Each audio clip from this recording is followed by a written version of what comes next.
Hollywood America को statue of liberty से introduce कराता है, इजिप्ट को पिरामिड से और दुबई को बुर्ज खलीफा से। लेकिन जब बात भारत की आती है तो कुछ इस तरह के scenes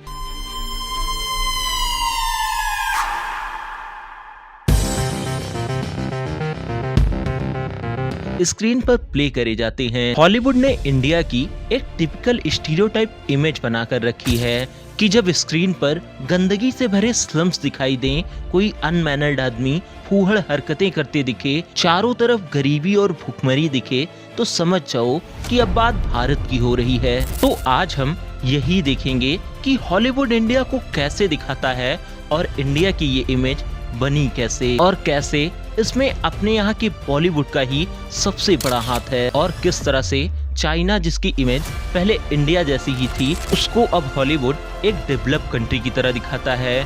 so let's begin. Maximum time से इंडियंस को हॉलीवुड मूवीज में एक साइड कैरेक्टर की तरह दिखाया जाता था, जैसे कैब ड्राइवर, कूली एंड और भी बहुत सारे छोटे मोटे रोल्स में। बट फिर 1968 में हॉलीवुड के अंदर एक मूवी आती है द पार्टी करके, जिसके अंदर लीड एक्टर एक इडियट इंडियन था जिसको पार्टी के अंदर गलती से इनवाइट कर लिया जाता है, और वो पार्टी में एकदम फूहड़ हरकतें करता है, जैसे गिरा हुआ खाना उठाकर खा लेता है, कीचड़ से सने जूते पहनकर पार्टी में घुस जाता है एंड ब्ला ब्ला। ओवरऑल इस मूवी में दिखाया जाता है कि कैसे इंडियंस को बिल्कुल भी मैनर नहीं है, कि कैसे एक सोसाइटी में रहा जाता है, वो बिल्कुल अनसिविलाइज्ड हैं एक्सेट्रा। फिर चाहे सबसे पहली सिविलाइजेशन हमारे यहाँ ही क्यों न जन्मी हो। खैर, आप सोच रहे होंगे कि बस एक मूवी से क्या दिक्कत हो सकती है, नॉर्मल सी एक मूवी ही तो थी। बट इसी मूवी के बाद से ही हॉलीवुड ने इसी मूवी के बेसिस पर इंडिया और इंडियंस की इमेज गढ़नी शुरू करी। जैसे कि इस मूवी में इंडियन कैरेक्टर के लिए एक एक्टर के चेहरे पर काला मेकअप करके उसे ब्राउन रंग देकर कांपती हुई वॉइस दी गई। फिर इसी को हॉलीवुड में इंडियन कैरेक्टर के लिए मैक्सिमम मूवीज में कॉपी करा जाने लगा, फिर चाहे वो शॉर्ट सर्किट और सोशल नेटवर्क जैसी मूवीज हों। Just because I'm Indian, I can't be a Norse god? This is a barrel of monkeys, so let us go scrape up some female chicks. या सिम्पसन जैसे cartoon, जहां अप्पू जो एक Indian character होता है उसे भी ऐसे ही दिखाया जाता है। I am not interested in buying the house, but I would like to use your restroom. And Indians के लिए करी सबटाइटल का यूज इन वेस्टर्न कंट्रीज की मूवीज में ऐसे होता है जैसे ये इंडिया का ट्रेडमार्क हो। इवन जो इंडियन लोग इन कंट्रीज में जाते हैं या रहते हैं, उन्हें भी इस तरह के रेसिज्म फेस करने पड़ते हैं। जैसे कि एक इंटरव्यू में प्रियंका चोपड़ा बताती हैं कि जब वो यूएस पढ़ने गई थी तो उन्हें वहाँ सब करी और ब्राउनी कहकर बुलाते थे, जिससे तंग आकर प्रियंका ने इंडिया वापस आने तक का प्लान बना लिया था। Yes, I faced it when I was in high school in a really big way. People used to call me brownie, they used to call me curry, and they say, "Oh, can you smell the curry?" Whenever I used to walk past.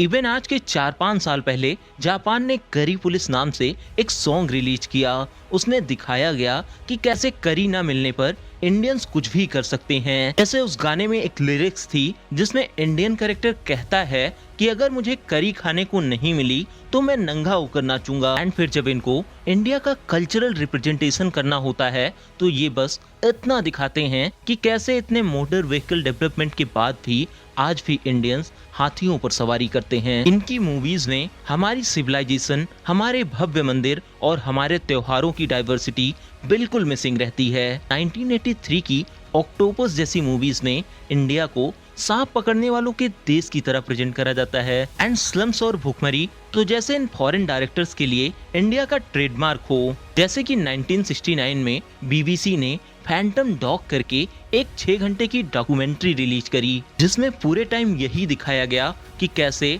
India में सिर्फ गरीबी, भूखमरी और गंदगी के अलावा कुछ नहीं है। अब हम इस बात से बिल्कुल नहीं इनकार कर सकते कि ये सब प्रॉब्लम्स हमारे यहाँ नहीं हैं, बट इसका ये भी मतलब तो नहीं कि आप बस सिक्के का एक ही पहलू दिखाएं और इंडिया के डेवलपमेंटल एस्पेक्ट्स को और उसके कल्चरल प्रॉस्पेरिटी को ओवरशैडो कर दें। यही बात इस डॉक्यूमेंट्री की इंडियन लोगों और गवर्नमेंट दोनों को बुरी लगी थी। इवन इंदिरा गांधी की गवर्नमेंट ने बीबीसी से इस डॉक्यूमेंट्री के ब्रॉडकास्ट को रोकने की अपील भी करी थी, बट बीबीसी नहीं माना तो इंडियन गवर्नमेंट को बीबीसी को कुछ समय के लिए इंडिया में बैन करना पड़ा। बट ये प्रॉब्लम सिर्फ इंडिया के साथ नहीं है, अब से कुछ दशकों पहले सेम इसी तरह का रिप्रेजेंटेशन चाइना का भी करा जाता था। Let the rock tell you in Chinese. Uh-oh. Ding bang ding dong, he's stone cold आई।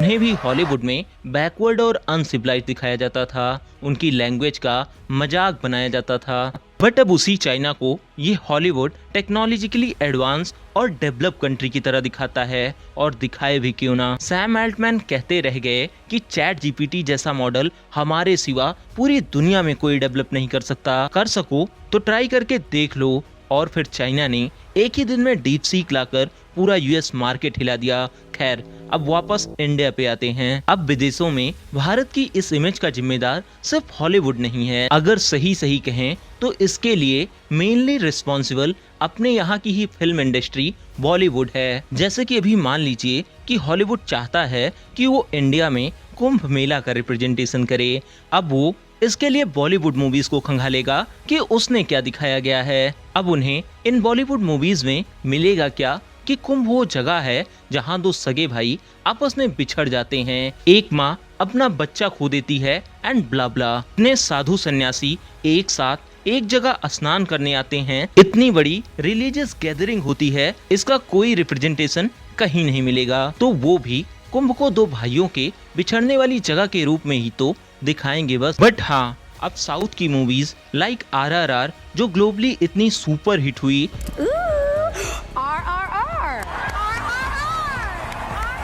जहां इंडिया के कल्चर को डिटेल्ड तरीके से दिखाया गया, इस तरह की और कई सारी मूवीज जो इंडियन कल्चर को रिप्रेजेंट करते हुए ग्लोबली हिट हुई, उनके वजह से धीरे धीरे हॉलीवुड भी अपनी मूवीज और शोज में इंडिया का रिप्रेजेंटेशन बदल रहा है। जैसे कि कोल्डप्ले के कंसर्ट इंडिया में हो रहे हैं, उनके आर्टिस्ट हमें कुंभ में भी नजर आ जाते हैं। इसका एक रीजन ये भी है कि अब इनकी मूवीज और शोज की एक लार्ज ऑडियंस इंडिया से है। तो that's all about today, thank you.